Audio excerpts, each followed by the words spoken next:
sur TF1, l'esprit foot est partout avec le groupe Generali Assurance, l'esprit gagnant.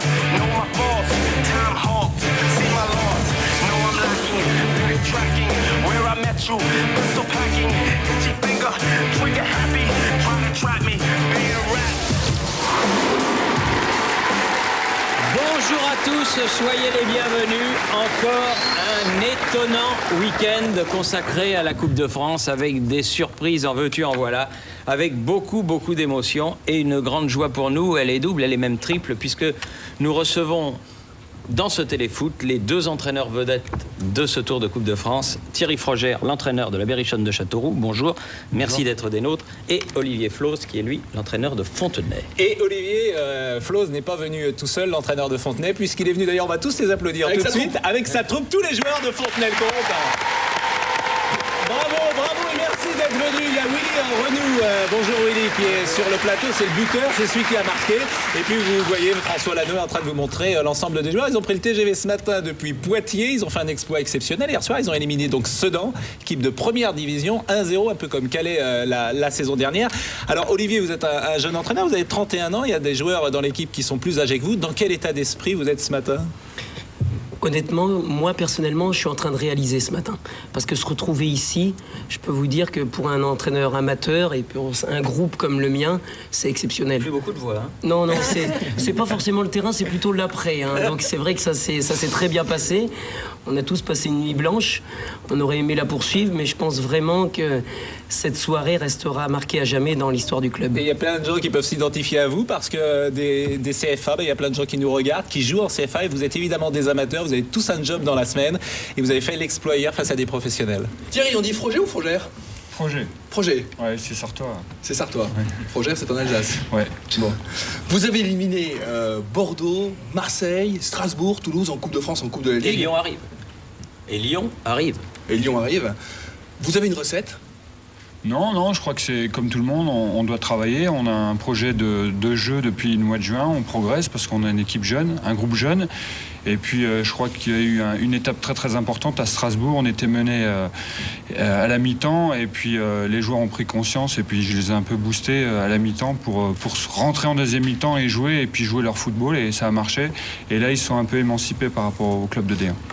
Willy Renou, le buteur contre Sedan hier soir. Vous me disiez avant d'entrer sur ce plateau, la coupe c'est magique, mais il s'est passé quelque chose de magique hier soir avec le public, les supporters de Fontenay qui étaient venus à Niort. Racontez-nous. Oui, c'est sûr, parce que quand on voit dans une ville de Fontenay-le-Comte où il y a 15 000 habitants, 5-6 000 spectateurs, 5 000 Fontenaisiens, je dirais 5 000 Vendéens, c'est vrai que nous on n'est pas habitués à ça puisqu'on joue devant 350-400 spectateurs. Et toute la semaine, c'était tous les jours les journaux qui parlaient de cet événement. Et la peur qu'on avait, c'est de savoir si le stade de la Venise verte allait se remplir. Et oui, parce que vous avez joué à Niort. Hein. La chair de poule alors. Oui, la chair de poule, parce qu'on n'est pas habitué. Et c'est vrai que c'est des moments inoubliables.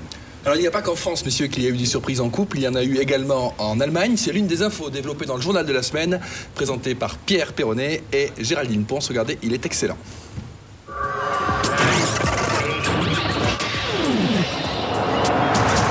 Et d'abord, un record, 113 buts pour Raoul. Il devient à 23 ans le meilleur buteur en activité de la Liga. Et c'est le Real qui se régale. Grosse frayeur pour Ronaldo à Rio. En pleine nuit, le Brésilien est braqué par 3 malfaiteurs qui lui volent sa voiture. J'ai prié pour que rien ne m'arrive. On a retrouvé la voiture, mais pas le portefeuille. Les Coréens dans la rue, ils protestent contre l'ordre d'impression sur les billets de la Coupe du Monde 2002. Si la Corée n'apparaît pas avant le Japon, elle demandera à accueillir la finale. Ces fameux billets sont en vente dès le 15 février. Le régime pour l'équipe d'Angleterre, son nouveau sélectionneur, le Suédois Eriksson, interdit l'alcool à ses joueurs. Quand on est professionnel, il faut se comporter comme tel, messieurs. Trévisan rend les gants après sa bourde face à Auxerre. Le gardien de l'OM, Aboudner, refuse de jouer. Mardi, c'est donc Grégorini qui garde les buts olympiens. Le Calais allemand s'appelle Union Berlin. Ces amateurs de 3e division joueront la finale de la Coupe d'Allemagne contre Schalke 04. Mardi, ils éliminent dans l'euphorie Borussia Mönchengladbach au tir au but. Il avait fait de Lens le champion de France. Daniel Leclerc reprend du service à la Louvière, lanterne rouge de la D1 belge. Faux passeport, le retour. En appelle Saint-Étienne-Percy, point au lieu de 7. Toulouse en récupère 3 sur tapis vert. Si tous les clubs décident de porter réclamation les uns contre les autres, mais le classement de la fin du championnat, on le connaîtra dans 3 ans. Par ailleurs, Aloysiu est suspendu 1 mois. Pas de sanction pour Monaco, Metz et son gardien, Mondragon. Décidément fâché, Bompard quitte mercredi son poste de vice-président de la Ligue. Manchester s'offre l'Amérique, alliance de gros sous avec le top du baseball US, les Yankees de New York. Objectif, s'ouvrir des marchés des deux côtés de l'Atlantique. Jeudi, Courbis jette l'éponge. Il démissionne mais reste à Lens en tant que donneur d'avis. Sanction enfin mesurée pour Patrick Vieira. Pour ce réflexe malheureux, il écope d'un match de suspension. À Lens, Georges Tourné, entraîneur adjoint, et Didier Sénac, directeur sportif, succèdent à Courbis. Le duo est une formule à la mode. Quand Titi entre, Highbury chante face à Ipswich. Henry, remplaçant, a marqué le seul but de la rencontre, mais une cheville douloureuse pourrait le priver du match de Ligue des Champions mardi contre Lyon. Une parenthèse dans ce spécial Coupe de France avec le championnat de France, puisque mardi et mercredi a eu lieu la 26e journée du championnat de France. C'est donc un résumé complet avec Fabrice Delbello, avec Fabrice David et Romain Delbello. Une 26e journée marquée par la nouvelle désillusion du PSG au Parc des Princes. 11e défaite de la saison pour les coéquipiers de Lionel Letizy, piégé sur le premier but de Guingamp par Bruno Rodriguez. Mené 1-0 après 7 minutes de jeu, le PSG revient au score à la 22e sur cette tête de Pochettino. Une bouffée d'air de courte durée, les Guingampais reprennent l'avantage par Bourdeaux. 2-1 pour Guingamp à la mi-temps. Le sourire de Rail pour illuminer un Parc des Princes moribond. Le Brésilien de passage à Paris va assister à la lente agonie de son ex-club. Tasfaout est à la réception d'un corner de Carnot et Guingamp l'emporte logiquement 3-1. Courte mais précieuse victoire du dernier Strasbourg contre Lens. But de Bertin, 1-0. Sursaut messin face à Bastia, les Lorrains, la lutte pour le maintien ont engrangé 3 points importants, vertu du score de Gérald Baticle après 19 minutes de jeu. Mais 9 minutes plus tard, Bastia égalise. Un geste acrobatique de Pierre-Yves André. Metz repart pourtant à l'assaut, toujours en première mi-temps, avec cette chevauchée de Moreno.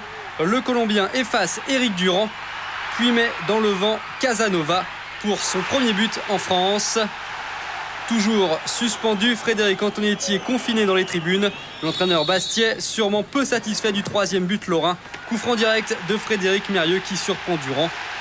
À 3 minutes de la fin, Bastia revient à 3-2 par Essien, mais Metz signe finalement son premier succès depuis fin octobre. Cela vaut bien une mini-chenille. 1 minute et 20 secondes de jeu. Rennes s'y reprend à 3 fois, mais inscrit un premier but par Maktar Ndiaye contre Saint-Étienne. 19 000 personnes au stade de la Route de Lorient. Coup franc de Delahaye. Tête du Brésilien César, 2-0. Et 3e but superbe pour Rennes. Coup franc direct de Ndiaye qui signe son doublé. Rennes bat Saint-Étienne 3-0. Coup d'arrêt pour Toulouse, battu à Auxerre. Faye saute le plus haut pour le premier but bourguignon en seconde période, 1-0. Et puis c'est Djibril Cissé qui, au terme d'un fantastique raid, scelle la victoire auxerroise entre les jambes de Revaux. Auxerre l'emporte 2-0. Sonny Anderson s'élance et transforme le pénalty face à l'Olympique de Marseille.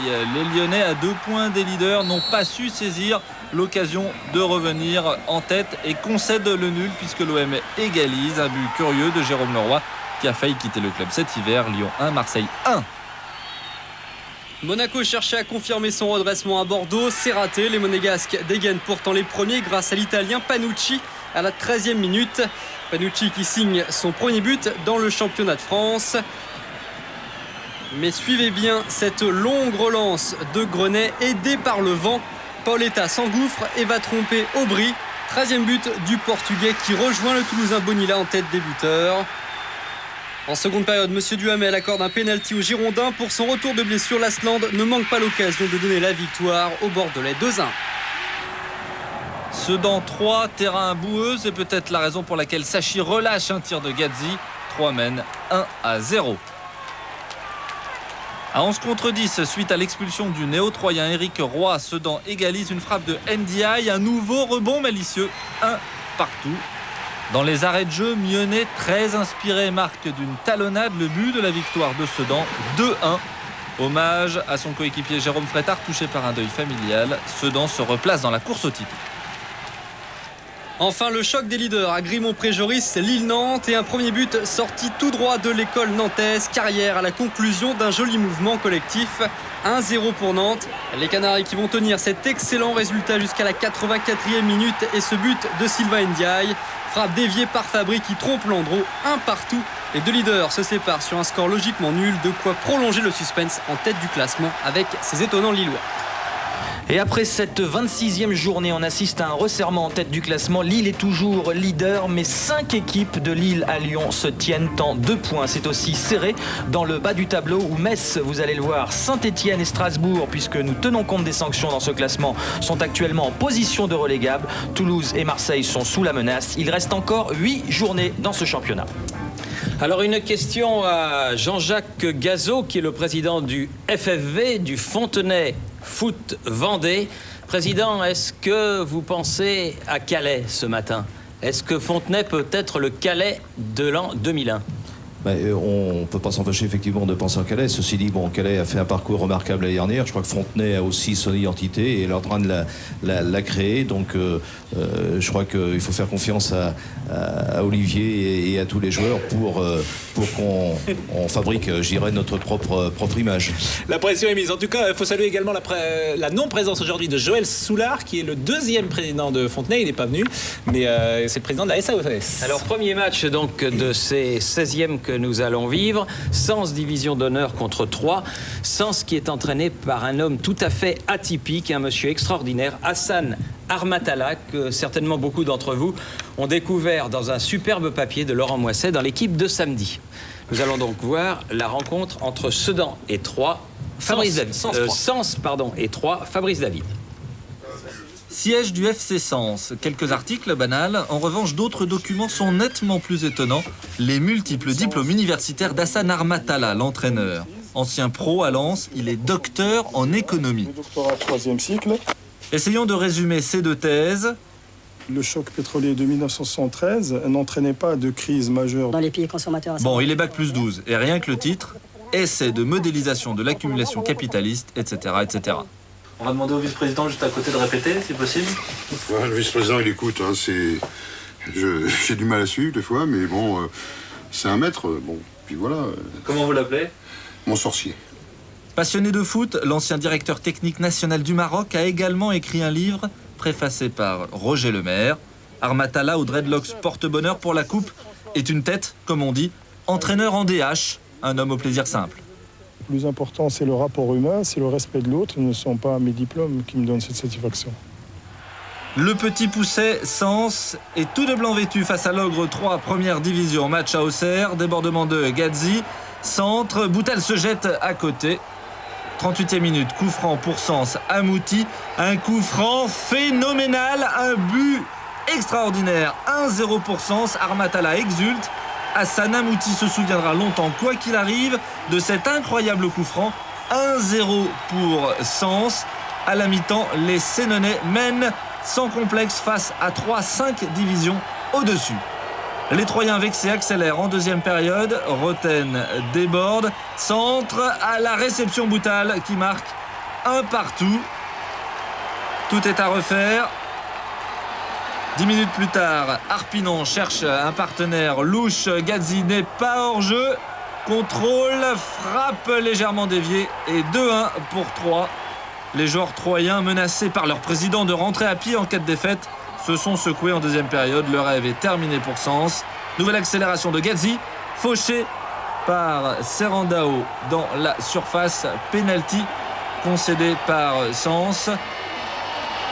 Pour le tirer, le meilleur buteur de 3, Djukic. 3-1 pour 3 contre Sens. Score final. Sens a dominé la première mi-temps et c'est déjà un exploit. Tour d'honneur, le petit Pousset quitte la coupe la tête haute.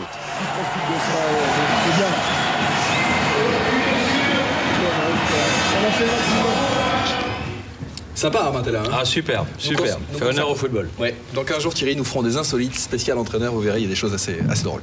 Nous allons retrouver maintenant une équipe qui a bâti une partie de sa réputation grâce à ses exploits en Coupe de France. Il s'agit de Clermont. Clermont qui accueillait Strasbourg hier et Clermont qui au tour précédent a éliminé Sochaux. Clermont est entraîné par Albert Rust. Stéphane Paroyal est allé à la rencontre d'Albert Rust. Albert Rust qui a été champion olympique notamment en 1984 avec l'équipe de France, qui a terminé 3e à la Coupe du Monde 86 et qui avait gagné également la Coupe de France 90 avec Montpellier. Il revient sur ces moments-là. Alors là, c'est le moment fort de ma carrière, c'est le plus beau souvenir parce que une équipe de professionnels qui se retrouve à jouer les jeux, donc pour moi qui est l'épreuve la plus intéressante au niveau sportif, quoi. On était parti en mission, disons, pour défendre les couleurs de la France et puis on rapporte la médaille d'or. Donc pour moi, c'est le moment le plus fort de ma carrière. Coupe du Monde 86. Je vais me faire chambrer avec la coupe des cheveux. En fait, là, c'était le match pour la 3e place, c'était plus ou moins l'équipe des coiffeurs qu'on disait, quoi, ceux qui n'ont pas eu la chance de tellement jouer au cours de cette Coupe du Monde, quoi. Là, il y avait une belle équipe, oui. Je pense qu'il y avait la place pour gagner cette Coupe du Monde. Là, on gagne la Coupe de France, donc en plus, ça correspond avec mon dernier match de ma carrière professionnelle. Donc j'ai arrêté ma carrière là-dessus. Et puis quelle équipe qu'il y avait là, je pense que le président Nicolin doit envier cette équipe. Il doit en rêver souvent, je pense. C'était en 1990, on a revu le coup franc de Laurent Blanc. Il y avait Cantona, Blanc, Julio César, Valderrama, Guérin ou encore Ayache dans cette équipe de Montpellier. Voici Gilles Vessière, les deux équipes entrent sur le terrain. Clermont, dans ses couleurs traditionnelles, accueille Strasbourg en blanc. Clermont prêt à l'exploit. Clermont est actuellement 3e en national, alors que Strasbourg est lanterne rouge en D1. On retrouve les Clermontois, ce sont eux qui les premiers se mettent en action avec cette frappe de Poinçon à la 5e minute. Toujours Clermont avec un coup franc de Clapson, une reprise de Mussard gêné par Beille et ça passe au-dessus. À noter que c'est Chilavert qui gardait les buts du Racing Club de Strasbourg. Deuxième mi-temps, Courtet pour Mussard qui s'effondre. Monsieur Vessière ne siffle pas de pénalty. Sans doute a-t-il jugé que le ballon n'était plus jouable. Apparemment, en tout cas, il y a une faute. Toujours 0-0, 80e minute. Ouverture pied gauche de Bertin pour Louindoula. La fin des espoirs clermontois. L'international espoir Louindoula permet à Strasbourg d'accéder au 8e de finale de la Coupe de France. On écoute Albert. Meilleure occasion de la première mi-temps, mais bon, c'est comme ça. Faut pas le regretter. Je pense qu'on s'est donné. Et il arrive ce qu'il arrive. Voilà, c'est tout. Dommage. Mais la place, faut passer, mais bon, c'est comme ça, c'est le football. On se concentre à fond pour le championnat. Il n'y a pas grand-chose à reprocher. À fond pour le championnat, Clermont est actuellement 3e et ambitionne bien évidemment de monter en 2e division. Et nous n'avons pas encore vu de surprise dans cette Coupe de France, mais il y en a une de taille, on la verra tout à l'heure, puisque les joueurs de Fontenay sont avec nous, ils ont éliminé hier Sedan. Mais dans les tribunes, il y a Anthony Vereden, vous êtes stopper et vous avez joué hier à Niort face à Sedan. Vous n'êtes pas surpris d'éliminer une équipe de première division, Anthony? Non, pour l'instant, je ne suis pas trop surpris. Puisqu'on a travaillé ça depuis 15 jours, donc je pense que toute l'équipe s'est mise au service du collectif et c'est vrai qu'on a vraiment préparé et on a montré beaucoup de sérénité pendant ce match et vraiment on y croyait fortement depuis quelques temps et je trouve que on a fait l'exploit, c'est extraordinaire, mais on n'était pas sûr de nous, mais je pense qu'on avait une chance et on l'a pris. Mais il n'y a pas la différence de niveau qu'on pourrait imaginer entre ces deux équipes? C'était les questions déjà qu'on se posait l'année passée avec Calais. Si, il y a beaucoup de différences. Maintenant, sur un match, tout peut se jouer et c'est vrai que je crois qu'on a tout donné. Et là, je crois que, même si on a vu la différence sur le terrain, je crois qu'on a évité les erreurs et tout le groupe a été vraiment extraordinaire. En tout cas, on va tous vous retrouver tout à l'heure. Alors, il y a Sébastien, Mickaël, Anthony, Stéphane, Vincent, Teddy, Florent, Rénal, tous les joueurs. A priori, ils sont 11. Oui, ils sont tous venus, on les remercie plus encore.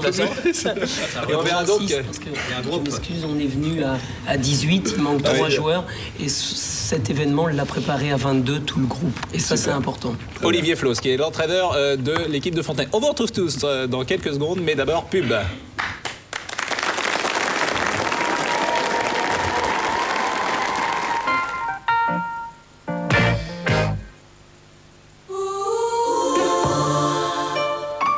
Vos cheveux manquent d'idées ?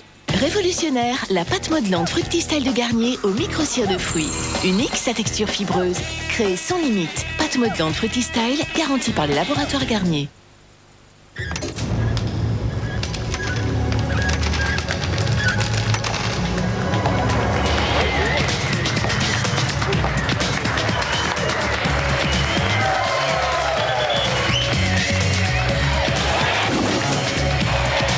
Pâté Sport, très fort, très sport.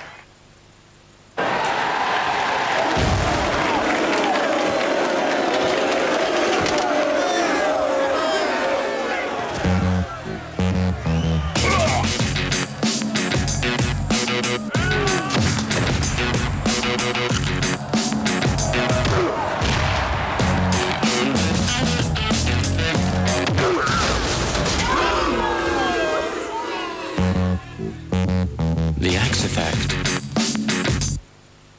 And I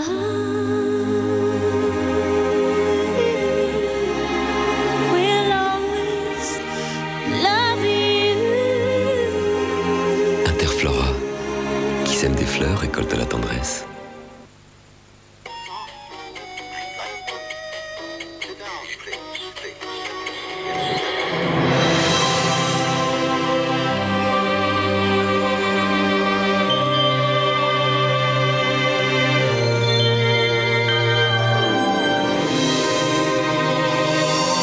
Et si on inventait un accès Internet rien que pour vous? Nouveau forfait Liberty Surf. Passez d'un forfait à l'autre en toute liberté. Abonnez-vous au 0825 95 95 95.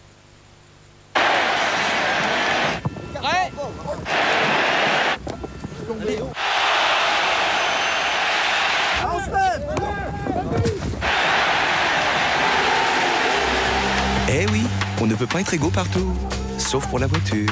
Car à la GMF, entre les crédits, les réductions à l'achat et l'assurance à tarif avantageux, tout le monde est gagnant. GMF, assurément humain. Fun Radio donne le tempo avec Moby.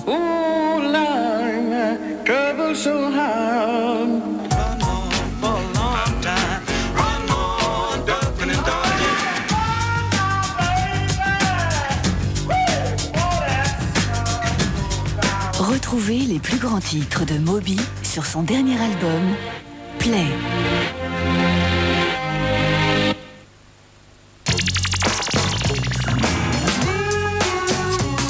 Qu'importe ce que le futur nous réserve,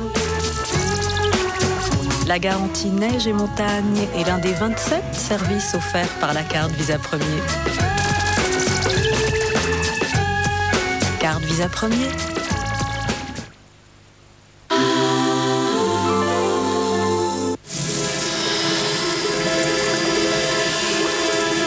Je vais vous tuer.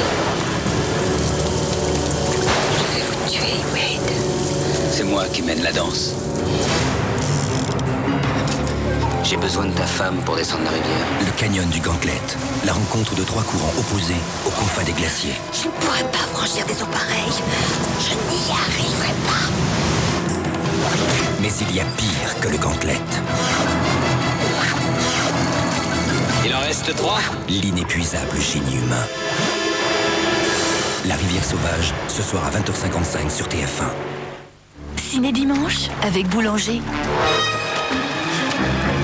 Boulanger, images, son, micro, électroménager.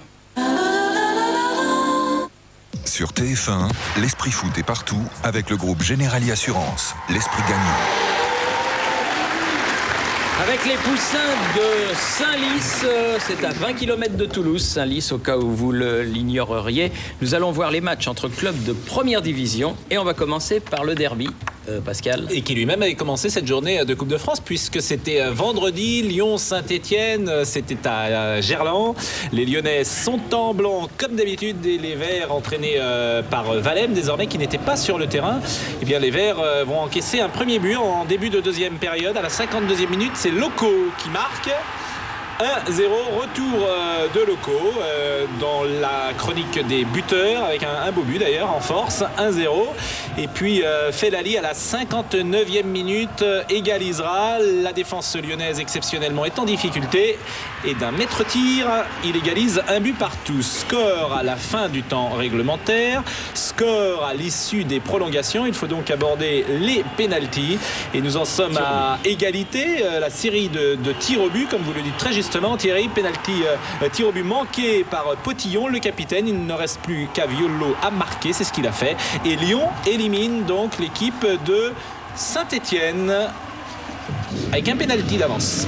Terrain difficile, la pelouse du stade de Jacques Chaban-Delmas était très humide et un seul but signé Vairua à la 65e minute, parti à l'extrême limite du hors-jeu, mais qui n'était pas hors-jeu, on l'a vu hier sur les images en direct. 1-0 donc, Nantes a éliminé Bordeaux sur sa pelouse. Les Nantais qui sont encore en course sur tous les tableaux. Les Bastiais restaient sur 3 défaites consécutives et la dernière, alors que Antonetti est toujours suspendu, la dernière était à Metz en journée de championnat il y a exactement 3 jours. Et c'est bas pour les Messins exceptionnellement en jaune qui ouvrent le score. Égalisation à la 34e minute de Laurent à la suite de ce corner de Clayton. Un but partout. Les Messins qui jouent toujours en défense sans Sylvain Castendutch. Ils avaient battu l'équipe donc de Metz en championnat. Et ils sont donc revenus au score peu avant la mi-temps, à la 35e minute par Laurent. Ils prennent l'avantage en tout début de deuxième mi-temps grâce à Nalis, un superbe tir à un peu plus de 20 mètres. Les Bastiais, habitués de cette Coupe de France qu'ils ont gagnée au début des années 80, ils marquent un 3e but par André, superbe coup franc. Il y a eu des beaux buts dans cette Coupe de France ce week-end.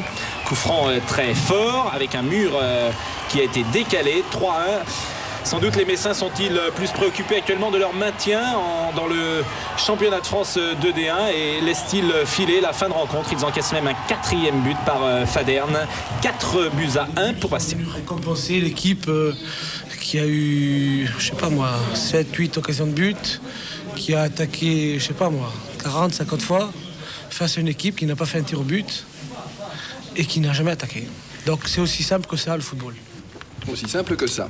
Levallois, club de CFA, Thierry rencontré Ouaskal, club de D2. Connaissez-vous Zbrenko Repšić? Ça vous dit quelque chose? Oui, ça me dit quelque chose, mais je ne le connais pas personnellement. Monsieur, c'est l'entraîneur de Levallois qui était suspendu pour ce match et qui a donc assisté dans la tribune du stade Yves du Manoir à cette rencontre. Et regardez bien parce que le plan est vraiment cocasse.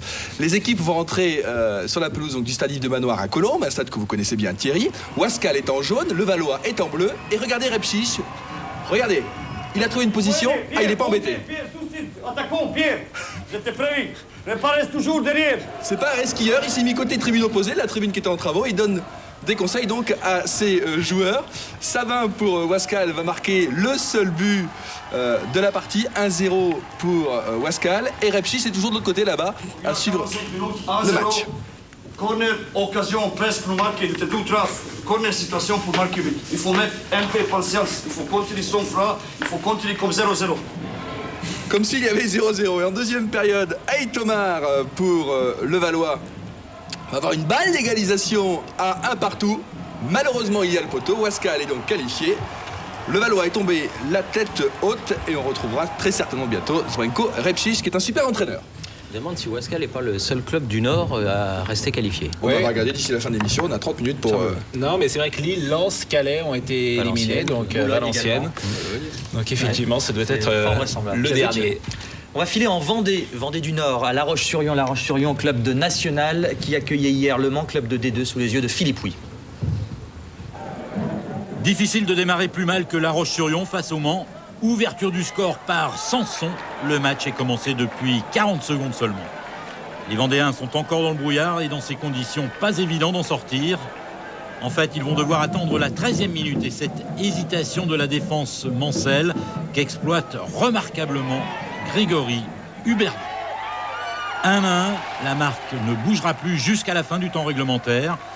Les joueurs du National, de même que leurs 3500 supporters, se prennent alors à espérer qu'ils vont pouvoir arracher leur qualification pendant la prolongation.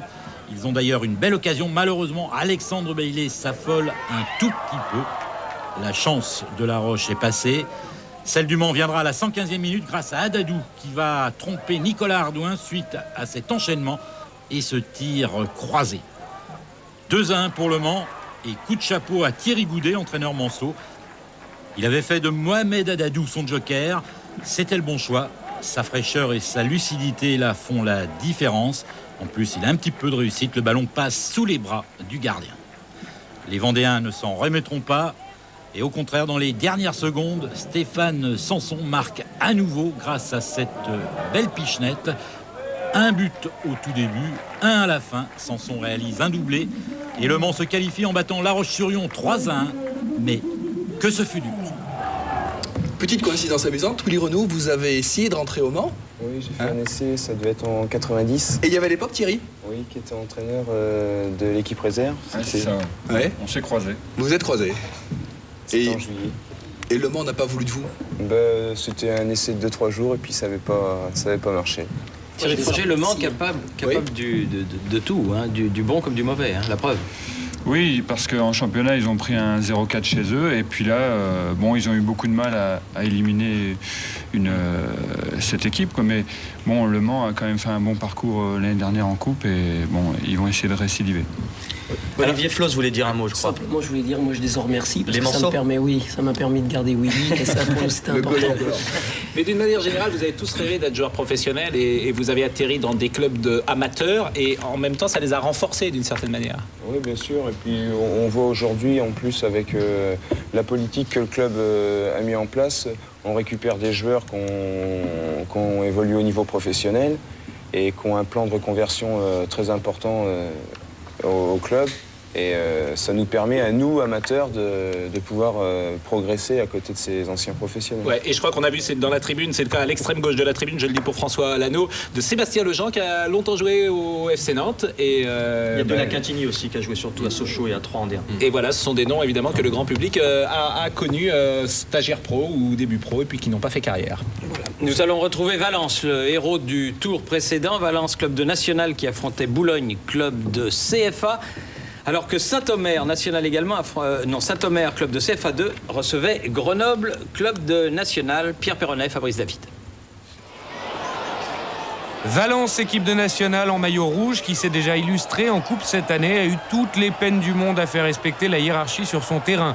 C'est Boulogne-sur-Mer, équipe de CFA, qui ouvre la marque à la 76e minute par l'intermédiaire de Blanc. Malgré ce petit quart d'heure à jouer, Valence ne se décourage pas au forceps. Calanda réussit à éliminer son adversaire, Jebadi.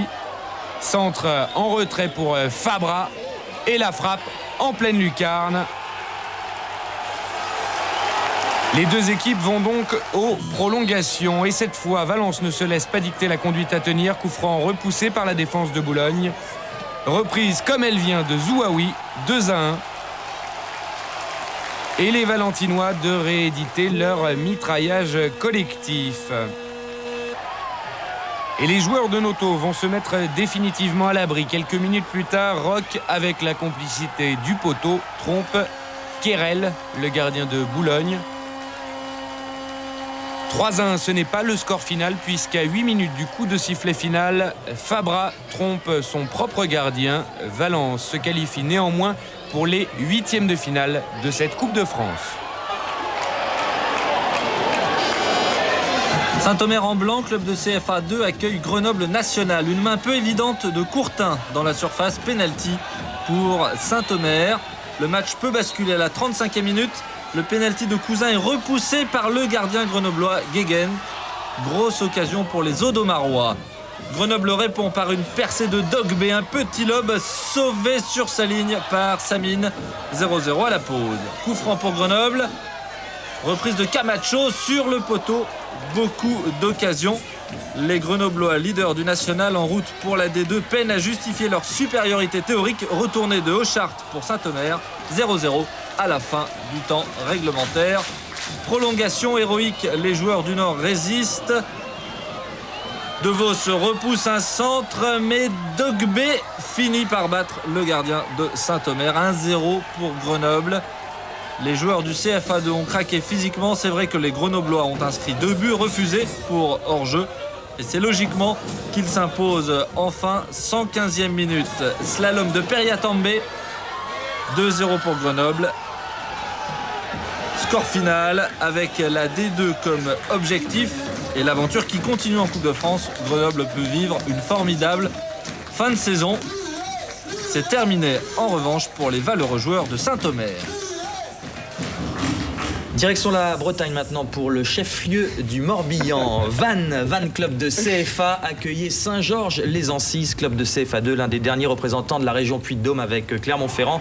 Et regardez bien à quel moment est intervenue la décision à la 93e minute grâce à ce but de Guillouche pour Vannes. Vannes accède au 8e de finale. Ça se passe au-delà du temps réglementaire, dans le temps additionnel, au bon vieux stade de la Rabine à Vannes qui a été rénové parce qu'avant et autour il y avait une piste, il n'y en a plus et les Vannetais sont heureux.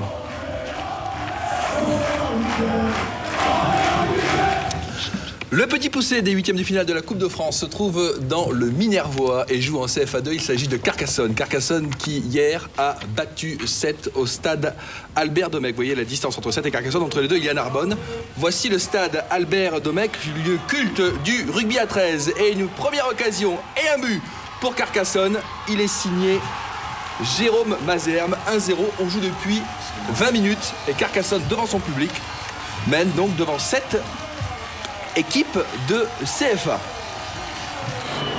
Seconde période, les Rouges toujours à l'attaque avec à la réception de ce centre Mionnet, David Mionnet, Thierry, le frère de Cédric. Le frère de l'autre. Le Sedanais d'ailleurs, ils ont un air de famille. 2-0 pour Carcassonne devant 7. Lucarne. Réduction du score en seconde période avec une action assez curieuse. Il y a d'abord un bel arrêt d'Olivier Labruna, le gardien de Carcassonne. Regardez bien cette tête destinée au gardien. Labruna va, semble-t-il, capter le ballon, mais l'arbitre estime que le ballon a terminé au fond des filets et valide ce but. En tout cas, qu'il a franchi la ligne. Qu'il a franchi la ligne. Labruna avait l'air plutôt de pas mal sorti d'affaire sur ce ballon. Score final 2-1 pour Carcassonne. Et là, Thierry... C'est Dieu ici, c'est Dieu maintenant. Il est fantastique, je vous dis, il est fantastique. Fantastique. On y est 8e. Régis Banquet, c'est l'entraîneur. Et l'autre Dieu, vous l'avez reconnu, Thierry. Claude Spanghero. Regardez les patounes qu'il a. Regardez les patounes qu'il a. C'est pour ça qu'il ne pouvait pas jouer au golf. Il est allé féliciter les joueurs de Carcassonne avec Régis Banquet et Badr Sougag libéraux. Cette équipe de Carcassonne peut encore faire bien des misères à des clubs plus huppés. Voilà, Carcassonne, petit poussé. Vous savez pourquoi les Spanghero ne pouvaient pas jouer au golf? Non. Parce qu'ils avaient trop grosse paluche et ils ne pouvaient pas prendre la balle dans le petit trou. Alors, ils ne pouvaient pas jouer au golf comme ça. Dans ça du Claude, Walter et la bande. Non, mais toute division confondue, l'une des équipes en forme du moment, c'est indiscutablement l'équipe d'Amiens. Amiens qui vraiment est en plein boom et qui recevait Rennes, club de première division. C'était Philippe Huy qui se trouvait à la Licorne. Le petit qui mange le gros, 7500 spectateurs et Denis Troche, l'entraîneur d'Amiens, espère voir ce classique de la Coupe de France avec, dans le rôle de la victime, Rennes. Et ça part plutôt bien pour les Picards en maillot blanc. Ballon contré par Peter Sampil qui ne s'embarrasse pas de complexe. Tire sur le poteau. Lama était battu. Ce n'est pas tout à fait terminé. Adjali pour Darbelé. Centre bien intercepté cette fois par Bernard Lame. L'équipe de National domine le début de la rencontre. Malheureusement pour elle, sur sa première occasion, Rennes va ouvrir le score à la 21e minute. Lucas, 1-2 involontaire avec Strelzak, tire sous la transversale. 1-0 pour les Bretons. La moustache de Denis Troche ne frémit pas. Et pourtant le coup est dur pour les Amiénois. C'est leur capitaine Laurent Strelzak qui rend involontairement le ballon à Lucas. Julien Lachuer n'a absolument rien pu faire. 3 minutes plus tard, réaction des Picards, coup franc de Darbelé, Lebrun Eric du ballon un peu surpris, pointu à côté, incroyable occasion. Allez les gars, allez, sérieux, allez. On revient, allez. 25e minute, Amiens continue son pressing. Petit cafouillage de la défense rennaise. Sampil récupère, frappe dans le petit filet. L'illusion y était, malheureusement le ballon, lui, a touché l'extérieur du filet. 27e minute, les Rennais sont acculés dans leur moitié de terrain. Interception de Duchemin, Darbelé qui s'avance dans l'axe, tire, Lama est battu. Égalisation d'Amiens, 1-1. Et le moins qu'on puisse dire, c'est que c'est tout à fait mérité. Quant à Aymeric Darbelé, il savoure doublement ce but puisque c'est à Rennes qu'il a débuté sa carrière en professionnel. 36e minute maintenant, corner pour Amiens, il est tiré par Rivière, loin, très loin, sur la tête d'Abalo et 2-2 pour Amiens. Incroyable, en 9 minutes, les coéquipiers de Laurent Strelzak ont complètement renversé la situation. D'abord par Darbelé, ensuite par Yaovi Abalo, le solide défenseur de cette équipe de National. 2-1, c'est le score à la mi-temps, le public est ravi, Paul Le Guen beaucoup moins. Il a remotivé ses joueurs à la pause et les Rennais prennent les choses en main au cours de la deuxième période. Centre, tête de Chapuis, reprise de Delaye sur la transversale. Là, les Bretons n'ont pas eu la réussite avec eux. 79e minute, nouveau pressing rennais, Escudé, centre de Danic, Julien Lachuer repousse, frappe d'Escudé, Chapuis qui se jette, Strelzak sauve sur sa ligne, Danic remet dans le paquet, mais finalement rien n'y fera. Amiens s'accroche à son but d'avance et Denis Troche espère. Qui gagne le ballon? Aidez-le! 87e minute, Ewolo encore à l'origine d'une action pour Amiens. Glisse à Rivenet, ballon hauteur et en profondeur. S'empile, flaire le bon coup, il résiste à Ribagé, pivote, tir croisé, 3-1. Lama est effondré, les Picards sont aux anges. Ce but de Peter Sampil a fini de tuer le suspense. En plus, il est superbe. Résultat final 3-1. Et pour la petite histoire, sachez que Sampil fait partie de ces jeunes joueurs qui ont été formés au PSG. Aujourd'hui, il fait le bonheur d'Amiens, comme Aymeric Darbelé, autre buteur de la soirée. Il jubile, mais sans plus. Et on était persuadés qu'on pouvait gagner. Maintenant, Rennes ou une autre équipe, j'ai aucun regret, aucune rancune vis-à-vis de Rennes. C'est juste un plaisir collectif. Les matchs contre des équipes de première division sont toujours magiques à jouer, c'est sûr, surtout quand on se qualifie. Maintenant, c'est sûr que ça nous motive encore plus pour le championnat, ça nous montre qu'on est capable de faire beaucoup de belles choses et surtout qu'on peut largement atteindre l'objectif qui nous est donné depuis le début de saison, c'est-à-dire remonter en D2. Et si les Picards n'en finissent plus de gagner, que ce soit en championnat ou dans les différentes coupes, c'est en grande partie grâce à leur entraîneur Denis Troche, un des hommes clés de cette formation. Oui, ils sont d'ailleurs 4e en national avec un match en moins à jouer. Ils sont dans le coup pour la montée en D2. Thierry Froger, vous connaissez bien Denis Troche, ça doit vous ravir, non? Ouais, je suis très content pour lui. En plus, on s'envoie des messages à chaque fois qu'il passe. On va se rencontrer, je pense, et on essaie le plus tard possible, donc en finale, on espère. Qu'est-ce que vous pensez de l'exploit réalisé par Fontenay-le-Comte? Parce que c'est l'heure. Nous allons revenir sur l'exploit d'hier soir réalisé par Fontenay-le-Comte aux dépens de Sedan. Qu'est-ce que ça vous inspire, ce qu'ils ont fait? Ça m'inspire que tout est possible quand on y croit, quand on a travaillé avant. Et je crois que quand on a une chance, il faut la saisir. À leur âge, le jour J, il faut être présent. Et je crois que c'est l'enseignement de ce qu'on peut retirer des coupes. C'est-à-dire qu'il faut croire d'abord et puis surtout avoir bien préparé le rendez-vous. Alors justement, quand on a travaillé avant, j'ai l'impression que depuis 15 jours, on en a parlé un petit peu tout à l'heure, vous avez consacré tout votre travail à la préparation de ce match. Sur quoi avez-vous insisté? Parce que quelque part, vous vous êtes aussi imposé tactiquement hier soir. Très honnêtement, la préparation pour moi a commencé bien avant. Dès le tirage au sort, moi j'étais omnibulé par Sedan. C'est vrai qu'on a du mal en ce moment au championnat et je voulais me servir de ce match-là pour créer une dynamique au sein du club. Et j'avais surtout dit à mes joueurs, c'est pas un aboutissement, c'est une récompense, mais en aucun cas ça doit être un aboutissement. Et je crois qu'ils m'ont montré qu'ils étaient capables d'être extraordinaires, déjà au niveau tactique. Ça c'est clair qu'on a énormément travaillé depuis 15 jours. Bon, Dès que j'ai su qu'on jouait Sedan, je savais le système qu'on allait mettre en place. Parce que c'est vrai que c'est une équipe qui a un jeu assez classique avec 2 milieux excentrés, avec des couloirs qui sont extraordinaires, puisque normalement il n'y a qu'un à gauche et puis Ndiaye à droite. Il fallait absolument boucher les couloirs.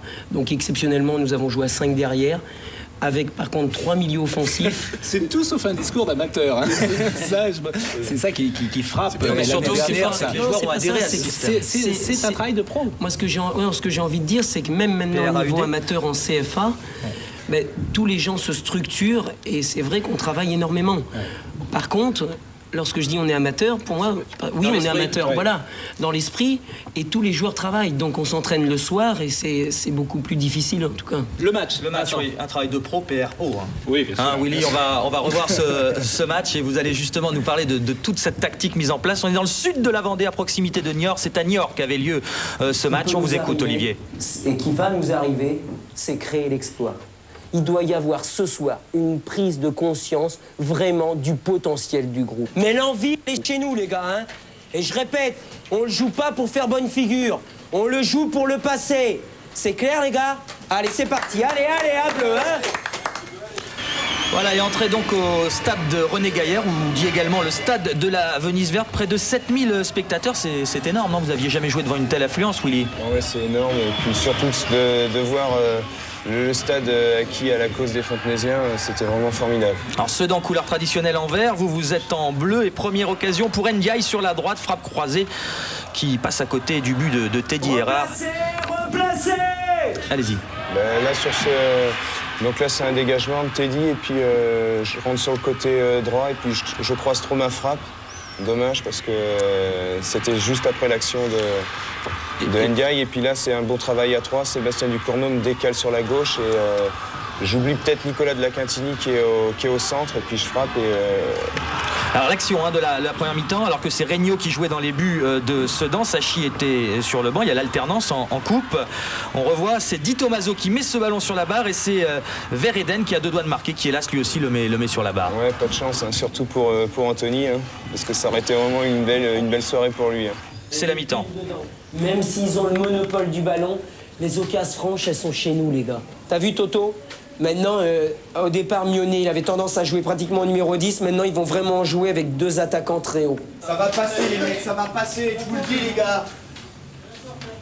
Qu'est-ce qui vous donne ce sentiment? C'est défensivement, on était vraiment très bien en place. Et on avait déjà eu 2 belles occasions en première mi-temps. Et puis, ça se sent, on voit les gars. C'est les visages, en fin de compte. Hein. Sur le visage des gars, on voit que tout le monde est déterminé. Et ça avait déjà commencé la veille à l'entraînement. Hein. Attention à cette action sedanaise et un petit peu de flottement. Mais finalement, plus de peur que de mal. Philippe Carayon, qui était au match et qui a monté ces images, nous expliquait sur la physionomie du match. Alors qu'on va voir le but. Hein. Il est inscrit par vous, Willy Renaud, à la 70e minute sur un mauvais dégagement, ou plutôt un dégagement contré de Di Tommaso. Mais on nous a dit, il n'y a rien à dire sur la façon dont vous vous êtes imposé. Vous avez volontairement laissé le monopole du jeu à Sedan, peut-être pour mieux les attendre et quelque part mieux les contrer. Je me suis inspiré aussi du match contre Calais, parce que c'est vrai que Calais les avait pressés très haut, mais au bout de 15 minutes, ils ont pris un contre, et à partir du moment où Sedan mène au score, c'est extrêmement difficile, parce qu'ils vont très vite. Donc j'avais dit, on leur laisse le ballon, mais c'était à nous de les prendre en compte, parce que je pense vraiment, c'est une défense qui joue à plat, et dans les intervalles, il y avait de la place. Et vous menez 1-0, et vous avez cette occasion, c'est Desmoulins, il se moque de lui parce qu'il a essayé de la piquer, mais si ça va au fond, c'est superbe. Ah ouais, mais là, c'est une belle passe quand même. Hein. Magnifique. Vous menez toujours 1-0, Sedan a beau réagir, Sedan ne reviendra pas. Exploit de ce club de CFA, classé 17e, on faisait part tout à l'heure de vos malheurs actuels en championnat. Coup de sifflet final, la délivrance, l'ambiance, je crois que c'est pas mal de se taire dans ces moments-là.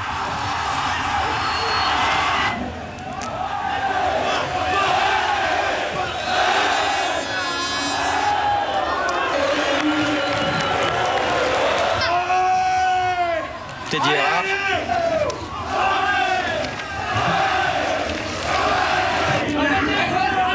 C'est vrai que les joueurs ont été très très longs à retourner au vestiaire et on n'avait pas envie de quitter la pelouse. C'est des instants rares, peut-être uniques. C'est vrai, ça va tellement vite, on voudrait se savourer jusqu'au bout.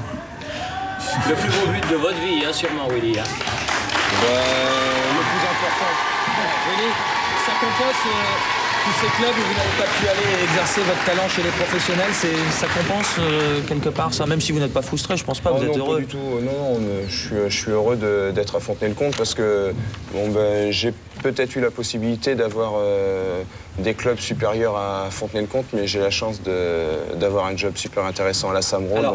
Alors justement, la particularité de votre club, c'est avant tout un club régional et avec des entreprises qui travaillent autour. Expliquez-nous ça succinctement, mais il y a une vraie ferveur derrière, il y a un vrai engouement. C'est vrai que depuis 4 ans, avec Joël Soulard qui a pris la présidence, il a mis quelque chose en place. Il y a une SAOS, une société anonyme à objet sportif. C'est vrai que pour un club de CFA, c'est unique. Et on travaille avec les partenaires économiques et tous les joueurs qui viennent chez nous ont un projet professionnel. Vous parliez de votre job super intéressant, Willy, quel est votre métier? Je suis responsable des ressources humaines de la société Samro. Il y a plus de 400 salariés, donc Je pense c'est que une ça grosse boîte, serait. hein. C'est Ouais, vous c'est leader européen sur. Pas de pub, pas de pub. C'est vous qui négociez les primes? Non. Dans l'entreprise. Bon, en tout cas, il nous reste 2 matchs à voir qu'on n'a pas vu. Il nous reste Châteauroux-Marseille avec vous, Thierry Froger, qui est l'entraîneur de Châteauroux. Et puis la débâcle incroyable hier soir du Paris Saint-Germain au Parc des Princes face à Auxerre. On en parlera longuement dans la 3e partie après la pub. À tout de suite. Sur TF1, l'esprit foot est partout avec le groupe Generali Assurance, l'esprit gagnant. Le plus précis des rasages est aussi simple que 1, 2, 3. Mac 3. Facile à charger, facile à rincer et 3 lames pour raser de plus près et facilement en un seul passage. Mac 3. De Gillette. Incroyable, en ce moment Mac 3 est gratuit. Vous avez 24 heures pour vous faire rembourser, alors dépêchez-vous. Voici le nouveau Ford Transit Propulsion. Voici le nouveau Ford Transit Traction. Nouveau Ford Transit, on vous le livre comment ?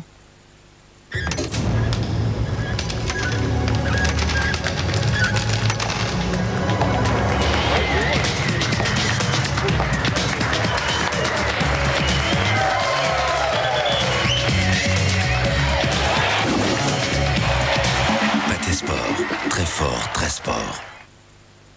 Le Titanic.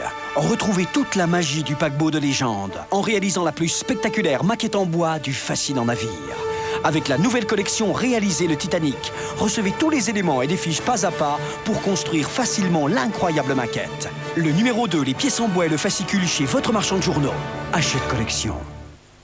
Nous voyons tous l'intérêt pour nos sociétés du commerce électronique. La question est... L'infrastructure. Pouvons-nous harmoniser nos systèmes? Rapidement.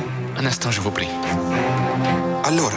Abbiamo 6 server tutti diversi, sistemi operativi diversi, Unix, Windows NT. Collegare questi due qui? No!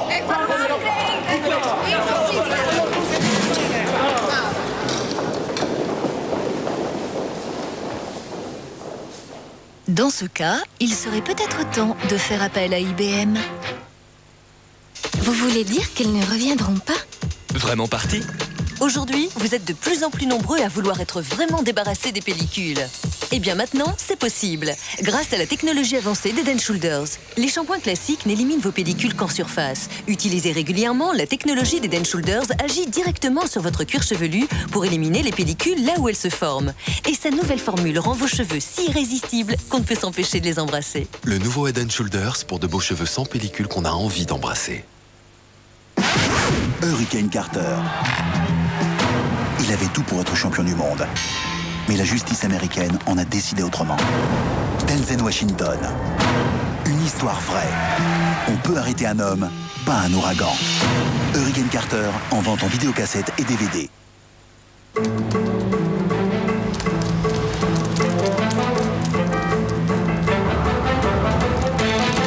Vous avez découvert la puissance considérable de l'e-business.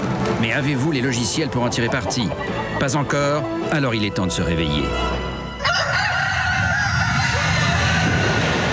Nos logiciels gèrent plus d'e-business à travers le monde que tout autre logiciel. Bonjour demain. Computer Associates, les logiciels qui gèrent l'e-business. Plongez dans l'énergie. Avec la douche tonifiante Ushuaïa à l'huile essentielle de bois de cèdre de l'Atlas. Son parfum rare vous stimule. Son pouvoir tonifiant vous envahit. Votre corps s'en souvient, votre esprit se libère. Douche tonifiante Ushuaïa au bois de cèdre.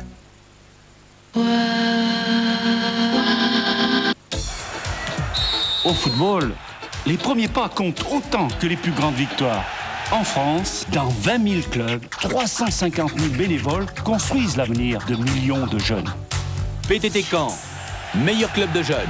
Avec la Fédération française de football. Les champions de demain, c'est vous qui les ferez.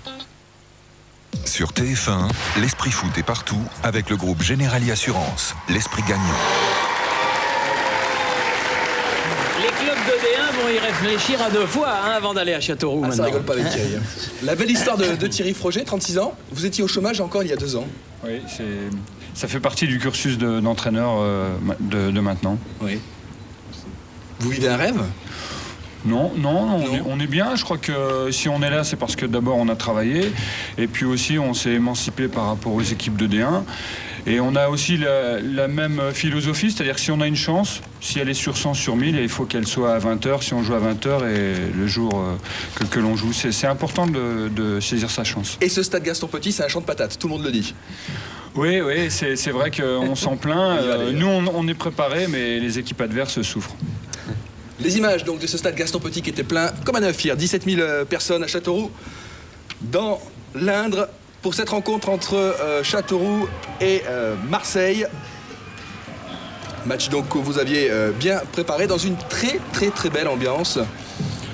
Une première occasion pour l'OM avec Leroy qui va buter sur Roche. Ça peut faire une balle de 1-0, Thierry. Oui, ça peut faire une balle de 1-0. En plus, ça commence mal puisque c'est pratiquement le premier ballon de Ludovic Janel. Et heureusement que Rodolphe avait bien suivi parce que là, ils peuvent ouvrir le score et changer complètement la physionomie du match. Longue ouverture du jeu. Laqué de la tête. Regardez bien ce que va faire Koulibaly. Il y a un grand pont sur Camara, un centre. Tête de Roudet et super parade de Grégorini qui a vraiment l'air très fort, le gardien de Marseille. Oui, nous on l'a connu l'année dernière à Nice, c'est vrai que c'est un très bon gardien, on voit il fait une claquette, il a la main ferme et il sauve Marseille de l'ouverture du score.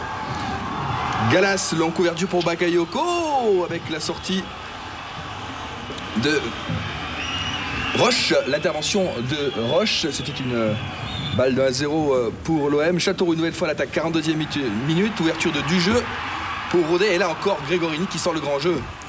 Ouais, là on a le sentiment que Sébastien Roudet peut lober, mais il n'a pas saisi sa chance. Robert Louis Dreyfus dans la tribune du stade Gaston Petit, deux fois, il a fait signe deux fois Grégorini est intervenu. La rentrée de Georges Weah après 1 heure de jeu et un coup franc de Stankovic. Roche a placé son mur.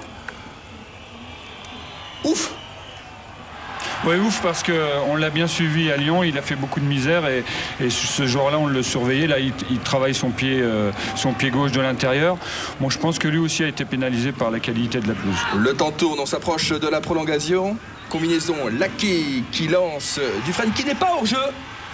Et là, ce coup-ci, Grégorini s'incline 1-0, c'est la délivrance. Oui, il a fait du super boulot parce qu'en fait il s'est pas énervé malgré la qualité du terrain. Il a fait semblant de frapper et puis il a mis Grégorini sur ses talons et puis il a place intérieure. Voilà, on le voit, il fait semblant de frapper. Grégorini est reculant et il frappe petit filet. Votre image est très bonne, c'est vrai. Il est vraiment sur les talons, le gardien il recule ouais. Et à l'arrivée il est...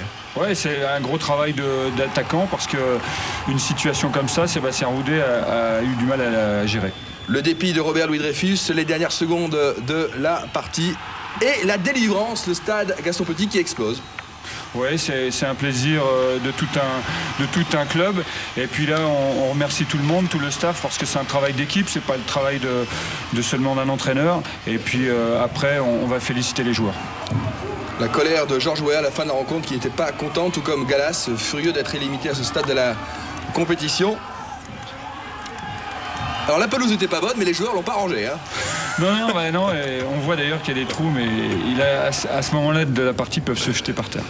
L'ambiance plutôt froide, bien sûr, dans le couloir qui mène au vestiaire de l'OM. Et la joie dans les vestiaires de la Berrichonne. On va écouter les Marseillais. On a essayé de jouer à une touche, on a essayé de faire circuler le ballon, et c'était pas du tout ce qu'il fallait faire ici. Ici, ce qu'il fallait faire, c'était mettre le bleu de chauffe. On l'a pas fait, donc on a perdu.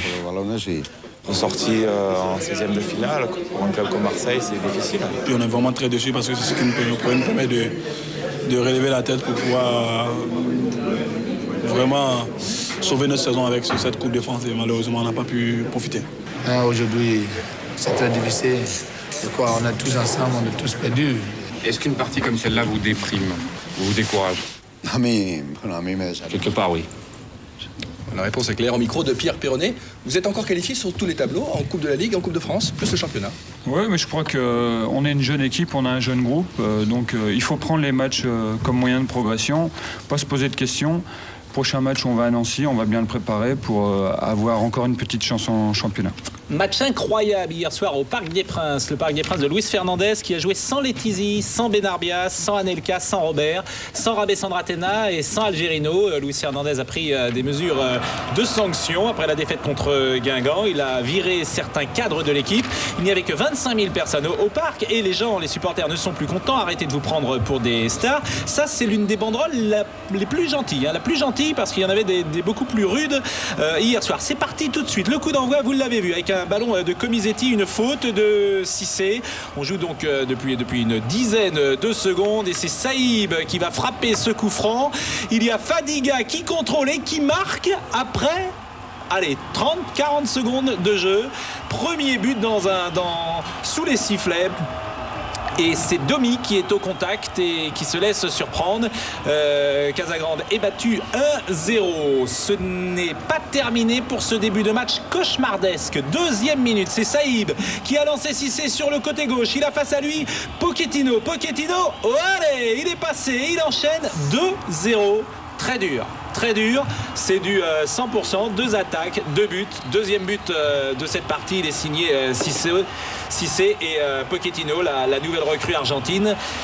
Hier soir, était très en difficulté au sein de la défense du PSG. 2-0. Et ce n'est pas terminé pour ce scénario absolument incroyable, puisqu'après 3 minutes, donc quelques secondes plus tard, une faute de Boumsong sur Christian.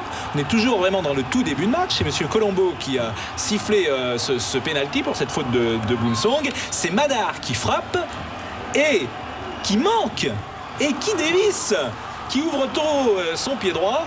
Le PSG était mené 2-0, le PSG avait l'occasion de revenir, il n'a pas pris sa chance et c'est un scénario vraiment abracadabrantesque. 11e minute, une tête de Madar, c'est le Chrome qui remplace pour la Coupe de France Fabien Cool. Regardez Comisetti sur la barre transversale. Ça aurait pu faire 3-0 et c'était un ballon perdu par un défenseur du PSG, en l'occurrence c'était Dehu, alors qu'il y avait possibilité de faire la contre-attaque. Le PSG joue vraiment à l'envers hier soir, mais c'est vrai que ce début de match a tout changé, même si Christian trouve ici la barre transversale de Le Chrome qui remplace donc Cool. Voici encore quelques banderoles, vous mettez notre club en danger. Vampeta, très, très discret à l'image de beaucoup de joueurs hier du PSG. Le Roi dans la surface qui réclamait une main de Radet. Monsieur Colombo très justement ne l'a pas sifflé et c'est donc terminé pour cette première période. 2-0 PSG, le bénil du foot. L'une des banderoles, il y en a eu toutes les 10 minutes, il y avait une nouvelle banderole. Les supporters les avaient préparées visiblement. Et la deuxième période est repartie avec Madar qui bute sur le Chrome. C'est vrai, il y a eu de meilleures choses en deuxième mi-temps du PSG. Même si ici, Radet sur Le Roi encore. Le Roi qui réclamait une nouvelle fois un penalty. C'était en tout début de deuxième mi-temps. Mais toujours ce même score de 2-0 lorsque Cissé sur la gauche prend le ballon comme tout à l'heure. Oh, allez, contre Pochettino et c'est en retrait pour Fadiga. 3-0. C'est un désastre défensif que cette équipe du Paris Saint-Germain, est un désastre individuel parce que vraiment il y a eu des énormes erreurs. 58e minute, donc Fadiga 3-0. Et comme on le dit dans ces cas-là, le Paris Saint-Germain va boire le Cali jusqu'à la lie. Incident ici entre Dehu et Jeune-Champ. C'est quand même les deux capitaines. Hein. Jeune-Champ, Dehu. Rouge et rouge.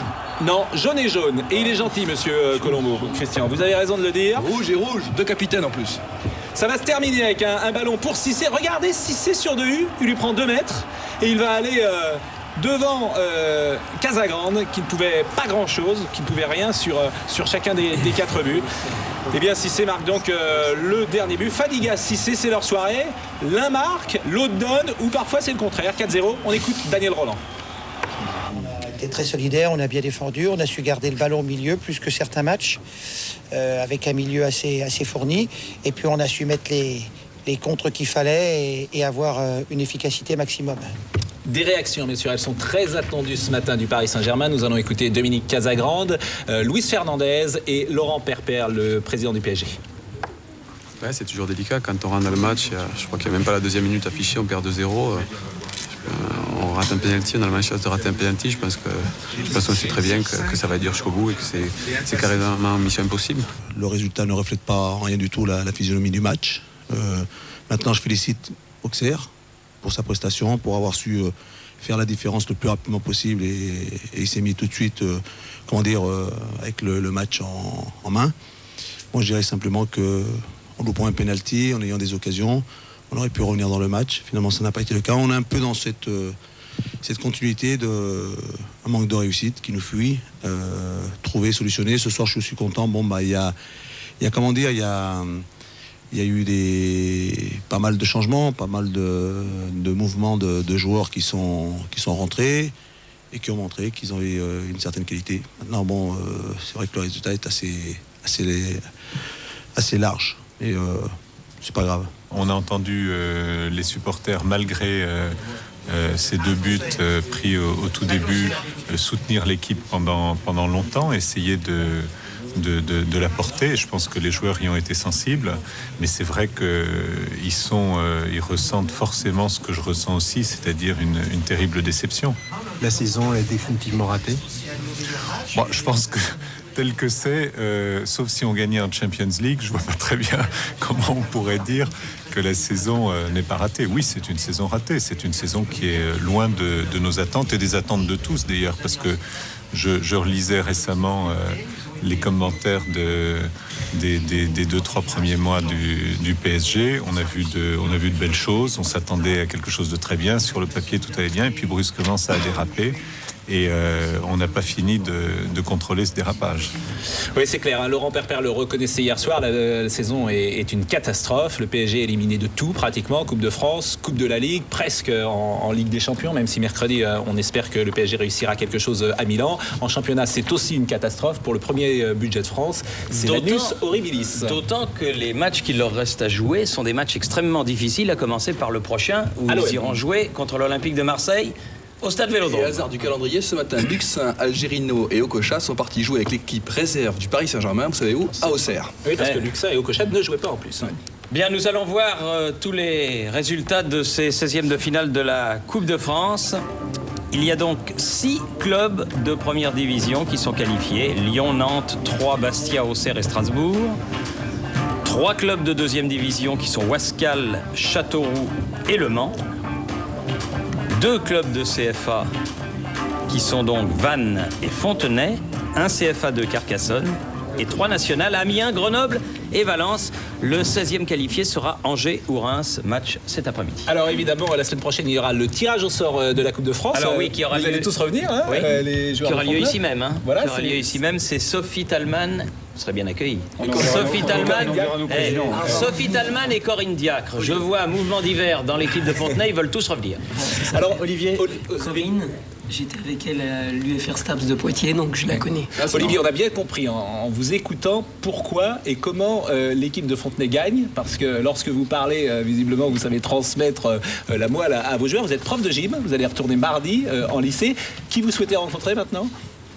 Honnêtement, pour l'instant, j'ai pas de favori. Je rêve encore d'une D1 et je pense que mes joueurs, c'est pareil, parce que c'est vrai que par rapport à l'ambiance, par tout ce qui se passe au sein de la ville, c'est magique. C'est vrai, en tout cas, que c'est magique. Et vous, Thierry? Moi, c'est éviter Amiens, puisque Denis, on va se rencontrer en finale.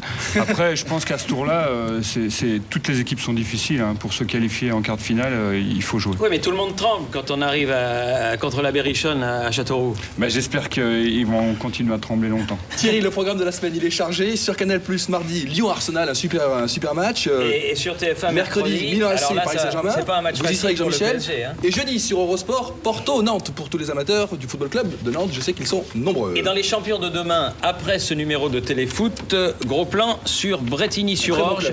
On souhaite quand même à l'équipe du Paris Saint-Germain. Et France-Norvège, Bonneuil-sur-Marne, match de l'équipe féminine, de l'équipe de Corinne Diacre. Samedi prochain. Milan-PSG qui sera suivi des grands moments de Valence-Manchester, qui est un super match aussi, mercredi soir. Pardonnez-moi Vincent, Thierry, on applaudit une dernière fois nos amis de Fontenay. On dit bonjour à Jean-Paul Tagro qui est dans la tribune parce qu'il voulait dire bonjour au 9-4, le 94. C'est un jeune espoir, hein. Il va peut-être faire une carrière pro, il a 18 ans. Il voulait faire un petit coup à sa fille. Oui, Laura. Je voulais saluer Laura voilà, qui doit me regarder à la télé. Jean-Paul, vous voulez faire une carrière pro, hein? Un mot? Oui. On vous la souhaite avec Fontenay, vous avez 18 ans et vous êtes un des très bons joueurs de Fontenay. Et il faut que le PSG redresse la tête mercredi. On y sera fiers. Shérif, bravo Fontenay. Merci. Vraiment bravo et merci Fontenay. Bravo. Châteauroux et bravo à tous les qualifiés pour cette deuxième finale. Tirage au sort dimanche prochain dans Téléfoot, à l'occasion du prochain Téléfoot. Merci, bon dimanche, bonne semaine, à dimanche prochain. Retrouvez toute l'actualité du football sur tf1.fr.